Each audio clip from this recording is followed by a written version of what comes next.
Yo, what's up guys? Tuna here. Wanted to make a quick video comparing Lira Arthain and Valdo's Rest, but specifically Blight in these two zones. So, in Lira Arthain, you can see that we used these passives here. That's because we wanted anointed maps and 100% more chance for blighted maps in the chests. This makes the monster spawn 150% faster, and we also used heist on the map device so that we can get blueprints and contracts and things like that, and coins on top of that. In Valdo's Rest, we use these passives here. There's 3 lucky chests that we get from that. We also get 2 additional blight bosses, which basically double the rewards in that lane. And, area contains 50% chance for additional rewards and things like that. And this one doesn't matter. We're using Harbinger, although we are not using it on the map device, since it's actually very lackluster when you don't use the watchstones for it. So yeah. In terms of watchstones, we are using the exotic watchstones, and that's because these have a 20% chance to contain blighted maps or oils, an increased chance, and when you stack that up to 4, that's pretty good, as well as when you, when you get 25% effect from that as well. So the strategy involves basically just farming for blighted maps. That's the whole strategy. So yeah, we are also using Atlas Awakened, Remnants of the Past, Neural Pathways, and Enduring Influence. That's because these will buff the drops from the bosses. We're killing the bosses in these maps. Enduring Influence because we're rolling Sextants. We're basically just taking Sextants. We're going 1, 2, 3, 4. That's what we're doing. And then we're running it. And whatever there is there, then we run it and we don't care. I rolled Nemesis Currency twice in Valdo and 3 times in Lira. So that's gonna like vary the results a little bit, but not by much. So yeah. Now let's talk about the breakdown. So, as you can see here, in Valdo's Rest, we made 4,549 chaos from just raw drops. And the bulk of it comes from stack decks, a couple of Exalted Orbs, Silver Oils, Divine Orbs, Sextants, things like that. A lot of it came from maps as well. Although, if you note in Excellence doesn't count... you can see here, Promenade map, it counts as 8 chaos.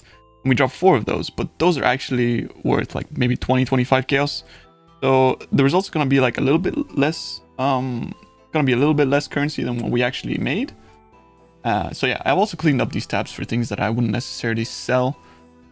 So that there's no skewed results, like all the fragments, all the divination cards and things like that. Like I'm never going to sell those. So yeah, we made this much, from just the raw drops. However, we dropped 71 blighted maps, and 71 blighted maps ended up being a total of 19 exiles. So that's 19 exiles on top of 31x worth of stuff that we dropped in this map, and we spent 20x, so we made 30x profit in 50 maps. It's important to note that in Valdo's Rest, it's a lot slower to run the maps in comparison to Lira Arthain, because it doesn't have this, what it has here, 150% faster spawns. So that actually speeds up your farming a lot more. And there's not too much synergy with things that you can put on the map device like there is in Lira. Here you can just put heist, pick up the contracts, and you can sell them in bulk on TFT or something like that.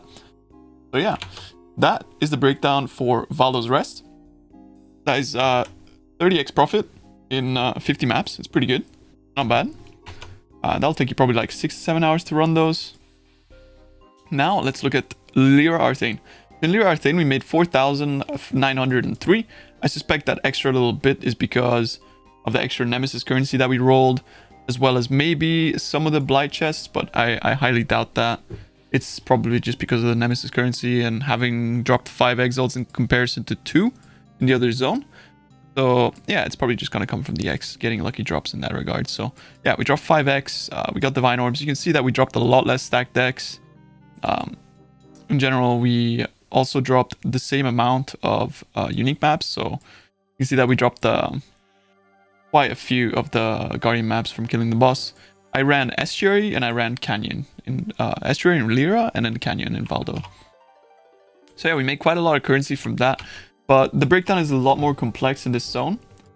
The reason for that is because we are also running heist. So we had 22x cost in 50 maps. That is because of the, as you can see, 2x on the map device, so that's the difference in price there. we got all these contracts right. So we got 439 chaos worth of contracts. I already completely vendored all the ones that were 1 chaos or below. So we're only selling Deception, Lockpicking, Perception, Counter Thaumaturgy, and Demolition. Everything else I just vendored. We also dropped blueprints, a total of 304 chaos worth of blueprints. You can see the prices here and the number of how many blueprints we dropped. A lot of rogue markers, so we dropped around 1x worth of rogue markers. 60,000 for 1x, so that's pretty good. Fully revealed blueprints. These are actually a lot of currency. Like if you think about it, because we dropped 5.6x worth. We dropped 1 in 10 on average in these maps, fully revealed blueprints. So that is a total of 840C worth of blueprints for just the revealed ones. In comparison to Valdo, we dropped a lot less Blighted maps. We dropped 56 in comparison to 71 in Valdo's. And these are all anointed, which is going to be a lot harder to sell. I'm not sure if, like, maybe if there's ones that are anointed with golden oils, they might be worth more. But pricing them individually is probably not worth it. You still probably just want to sell them in bulk at 40C or 45, whatever, and sell them as fast as possible. So yeah, that's probably what I'm going to be doing. You can see here that we got, yeah, like 4,800 chaos worth of random stuff, 304C worth of blueprints, and so on and so forth. So we made 9,000 chaos in total. We spent 22, so that's 60 exalts minus 22x. So that's 38x in profit in 50 maps. So you can see that there's a little bit more synergy in Lira Arthain. It's probably worth to run Lira Arthain over Valdo's Rest for Blighted maps. But I think there's some strategies that you can combine in Valdo's Rest. Maybe run like 1 Auspicious and then 3... 3 exotic watchstones, so that you could still put Harbinger on the map device and get some currency from that. Or you could run like 1 auspicious, 1 laden, 3 exotic. So those are things that I should have tested probably in the long term, and it's probably things that I'm going to be testing on my Twitch channel just going forward. But overall, they're pretty comparable. Lira Arthain is better because of the synergy with Heist.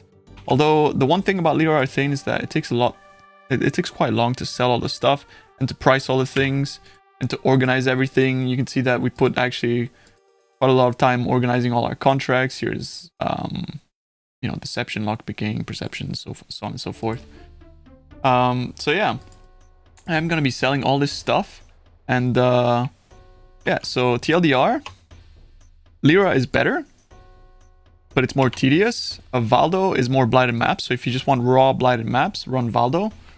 And yeah, those are 2 good zones. So in terms of Scarabs, let's talk about that real quick.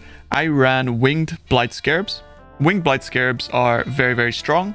You don't necessarily have to run them. Gilded Blight Scarabs are also very, very good. It's just that you're going to be running... The fact that Blight... Basically, Blight takes a long time to run. So like paying a little bit extra for a Winged Blight Scarab is honestly, I think, better because of how much time it actually takes in your map. So you're getting more worth out of your time by using Winged Blights, although it is very, very hard to buy them. So I kind of recommend you just either buy Winged Scarabs or you buy Gilded. Don't go below those, as you will see the number of Blighted maps just drastically drop off. So, yep. I hope you enjoyed this comparison. If you have any more farming strategies you'd like me to test, if you don't have the time to do them yourself or things like that, just leave a comment down below, and I will, if I think it's a cool strategy and I want to test it out, I will try that. Next, we're going to be farming Haywork Hamlet for harvests. So yeah, that's my next strat where I'm going to be going, and I look forward to doing that in the next couple of days. And yeah, I hope you enjoyed the video. Sorry if I'm like rambling and things like that. It's hard for me to put the words together to basically talk. I'm just bad at that shit.